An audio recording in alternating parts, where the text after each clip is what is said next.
What is poppin'? Today I'm going to be showing you guys this fall matte ombre look. I'm so excited to blend these colors and show y'all how I got this look. So starting off, I'm taking my Too Faced Born This Way concealer in the shade Natural Beige. I'm doing this to conceal my eyelids basically because I don't appreciate the natural color of my eyelids. Actually, no, I'm kidding. Love your natural colors. They're all beautiful.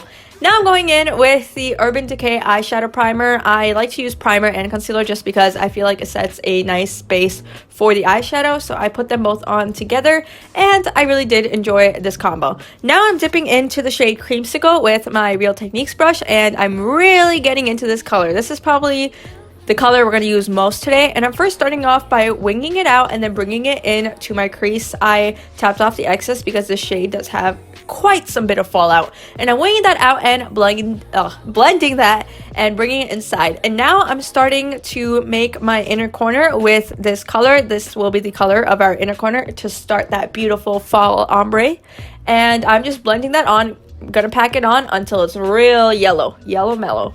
Now I'm going to the shade Hunts with this BH Cosmetics brush. It's more of a precise but poofy / blending brush, and of course tapping off the excess because we don't like a lot of fallout. And putting that kind of, I would say, in like the inner third of my lid, but kind of close to the middle too. And I'm starting to feather out the edges and blending it, but this will be the second color of our ombre, and I'm building that up again and again. So I'm going back, blending it, and then of course in the middle I'm adding the shade so that it's vibrant but blended, of course. So blending that out, as you can see.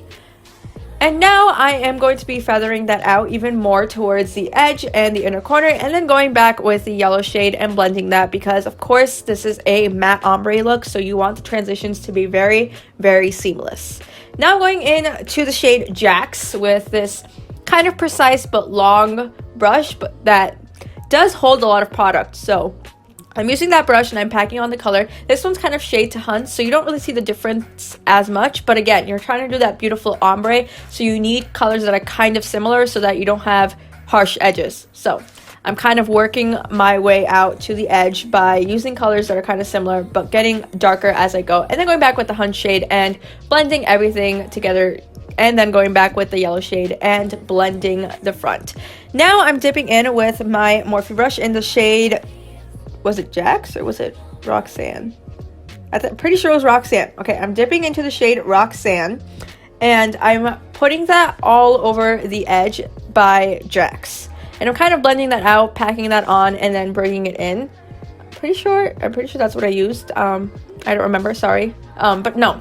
I'm sure that was the color I used. And now I'm going back with Hunts and blending that, and of course the yellow shade again, Creamsicle, and blending that, and then back with the Hunt shade. We need it vibrant but blended, like I said. And now I'm dipping into the shade Mocha, and I'm going to be using this on the edge, on my, you know, the part where you like wing it out, kind of the outer edge, I guess.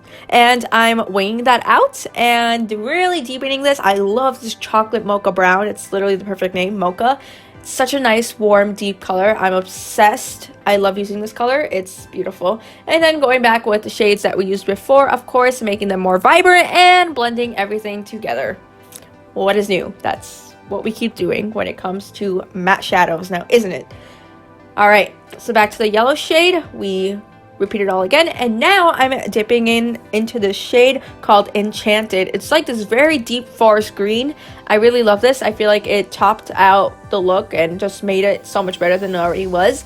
And it was our inner corner color, so it was the darkest, and it was the perfect transition. I was obsessed with this look. From Mocha to, what was the shade called again? Enchanted. From Mocha to Enchanted, the blend is so real. I love it. And of course, winging that out and then going back with all the shades we previously went with, slowly but surely. I kind of skipped the middle shades because I didn't think they needed that much brightening, but then I went back with Hunts and the shade Creamsicle and the shade Jax and kind of just went with it, and of course blended it out. Now I'm wiping the bottom of my eyes because there was quite some fallout, and winging out the shape like I always do in all my tutorials because I just think it gives it that clean, slick look. Now I'm back with a pair of lashes, and I'm just taking some black shadow and smudging it on my lash line just so that you can hide the lash band a bit and it isn't so obvious, you know? And now I'm going to the lower lash line and going back with the shade Creamsicle and blowing that under my lash line, really taking this down, really making it vibrant because you want that inner corner to be poppin'. Now I'm going in with the shade Hunts and putting that close to the wash line and my waterline. I am not going with each shade that I went on top of my eye on the bottom of my eye because that would take 20 years and you probably wouldn't even be able to tell the difference. So I just went with Hunts, Creamsicle, and Enchanted. And blended that out, and then I kind of made Hunts a little more vibrant just so that it was really popping. Now I'm going into the shade Beam, and I'm taking this into my inner corner as my inner corner highlight. I'm using my finger because I do think it is the best way to apply a shimmer shadow, and then taking that out on to the brow bone with this mini Real Techniques brush. That is it for this tutorial. I hope you guys enjoyed this nice fall ombre look. I actually went on Instagram, which if you haven't checked my Instagram out yet, it's _MarilyMari. Definitely check it out. I do all sorts of updates on YouTube things over there. But you guys voted for this look, so I went ahead and did it. Thank you guys so much for watching this video. I hope you enjoyed, and if you do recreate, definitely let me know, or let me know what you think about this look, or if you want more fall looks like this. And I will see you soon in my next video. Love you all. Bye!